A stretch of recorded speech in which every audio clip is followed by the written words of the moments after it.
Welcome students and my dear parents. JW 2025 23rd shift 1 examination complete అయింది. ఈరోజు పేపర్లో bonus questions రావడానికి chance అయితే ఉంది. ఎందుకనేది మీకు ఏ సబ్జెక్ట్లో అనేది క్లారిటీగా చెప్తాను. Before that maths, physics, chemistry ఇండివిజువల్గా క్లియర్ అనాలిసిస్తో పాటు ఓవరాల్గా ప్రీవియస్ పేపర్తో కంపేర్ చేస్తే ఎలా ఉందనేది చెప్తాను. వీడియో స్కిప్ చేయకుండా చూడండి, లైక్ చేసి తప్పకుండా షేర్ చేయండి. మీకు WhatsApp, Telegram channel link description ఇచ్చాను. ప్రతి అప్డేట్ మిస్ అవ్వకుండా ఉంటారు. అలాగే ఛానల్ సబ్స్క్రైబ్ చేసుకొని బెల్ బటన్ అయితే ప్రెస్ చేయండి. మ్యాథ్స్, ఫిజిక్స్, కెమిస్ట్రీతో కంపేర్ చేస్తే టఫ్గానే ఉంది. ఓవరాల్గా ఎలా ఉందనేది కూడా చెప్తాను. ఫిజిక్స్, కెమిస్ట్రీతో కంపేర్ చేస్తే టఫ్గా ఉంది. రిపీటెడ్ టాపిక్ క్వశ్చన్స్ ఎవరైతే స్టూడెంట్స్ ప్రాక్టీస్ చేస్తున్నారో వాళ్ళు ఎక్కువ మార్క్స్ అయితే గెయిన్ చేయొచ్చు. ప్రీవియస్ ఇయర్స్ క్వశ్చన్స్లలో ఏ టాపిక్స్ అయితే రిపీటెడ్ క్వశ్చన్స్ ఉన్నాయో అవే ఎక్కువ వచ్చాయి హై వెయిటేజ్ కనుక చూసుకుంటే. And lengthy questions as usual ఎక్కువ ప్రాక్టీస్ ఉన్న స్టూడెంట్స్ టైం ఎక్కువ తీసుకోకుండా చేయడం జరుగుతుంది. మేము ప్రాక్టీస్ చేయలేదు అన్న స్టూడెంట్స్ మాత్రం ఒక క్వశ్చన్కి 4 to 5 minutes కూడా తీసుకొని టైం వేస్ట్ కూడా అవుతుంది. ఇక్కడ మెయిన్గా రిపీటెడ్ టాపిక్ విషయానికి వస్తే సెట్స్ అండ్ రిలేషన్స్, క్రీమిక్ rules, function, domain based questions, ట్రిగ్నామెట్రీలో 1 క్వశ్చన్ వచ్చింది. కోనిక్ సెక్షన్ 2 or 3 క్వశ్చన్స్ వచ్చాయి. స్టాటిస్టిక్స్లో మీన్ డీవియేషన్ పైన క్వశ్చన్ రావడం జరిగింది. వెక్టార్ 3D నుంచి 2 to 3 క్వశ్చన్స్ అయితే వచ్చాయి. చాలామంది స్టూడెంట్స్ 3 క్వశ్చన్స్ అని చెప్పారు, కొందరు 2 క్వశ్చన్స్ అని చెప్పారు. వెక్టార్ 3Dలో కూడా ఫుట్ ఆఫ్ పర్పెండిక్యులర్ బేస్ చేసుకునే క్వశ్చన్స్ అయితే వచ్చాయి. ఇండిఫినైట్ డిఫరెంట్ ఇంటిగ్రేషన్స్లో టఫెస్ట్ క్వశ్చన్స్ అయితే రావడం జరిగింది. ఓవరాల్గా మ్యాథ్స్ అయితే డూయబుల్, కానీ మోడరేట్ టు డిఫికల్టీగా ఉందని చెప్పొచ్చు.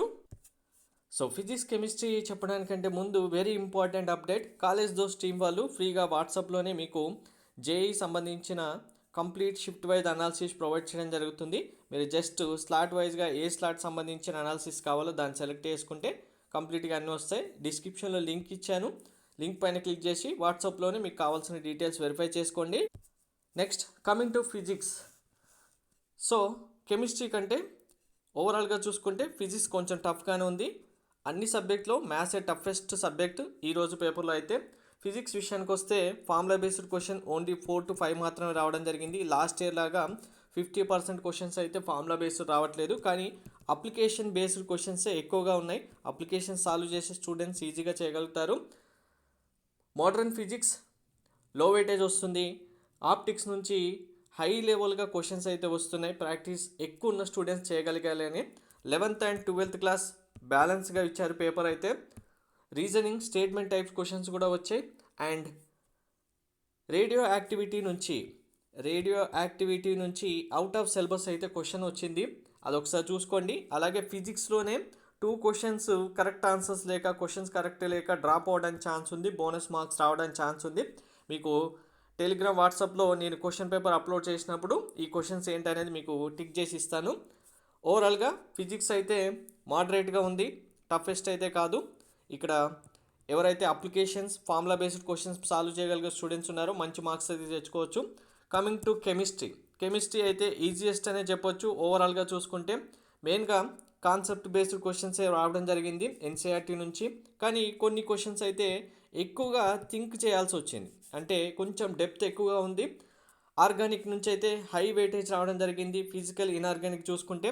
కానీ న్యూమరిక్ టైప్ క్వశ్చన్స్లో ఫిజికల్ కెమిస్ట్రీ నుంచి టఫెస్ట్ క్వశ్చన్స్ వచ్చేసి 2-3 క్వశ్చన్స్ అయితే 11th and 12th సిలబస్ అయితే బ్యాలెన్స్డ్గా ఇచ్చారు. కెమిస్ట్రీ సంబంధించి మెయిన్గా నేమ్ రియాక్షన్స్ పర్ఫెక్ట్గా నేర్చుకోండి. Numerical type questions physical chemistry నుంచి ఎక్కువగా ప్రాక్టీస్ చేయండి. నెక్స్ట్ ఎగ్జామ్స్ ఉన్న స్టూడెంట్స్ అయితే ఫిజిక్స్ వచ్చేసరికి ఫార్ములాస్ అండ్ అప్లికేషన్స్ ఎక్కువగా చూసుకోండి. మ్యాథ్స్ మాత్రం పదే ఇదే చెప్పడం జరుగుతుంది. రిపీటెడ్ క్వశ్చన్స్ ప్యాటర్న్ ఏవైతే ఉన్నాయో వాటిని ఎక్కువ ప్రాక్టీస్ చేయడంతో పాటు మీకు క్యాలిక్యులేషన్ స్పీడ్ కూడా ఎక్కువగా ఉండాలి. అలా అని చెప్పి ఒక క్వశ్చన్కి ఎక్కువ టైం కూడా స్పెండ్ చేయకండి. ఇది ఓవరాల్ రివ్యూ. అండ్ ఇంకా మిగిలిన ఎగ్జామ్ స్టూడెంట్స్ అయితే వీటిని బేస్ చేసుకొని మీ ప్రిపరేషన్ అయితే మీకు టెలిగ్రామ్, వాట్సాప్లో పేపర్స్ కూడా, సొల్యూషన్స్ కూడా ఇస్తాను. వాటిని చెక్ చేసుకొని ప్రాక్టీస్ ఎక్కువగా చేయండి. Thank you.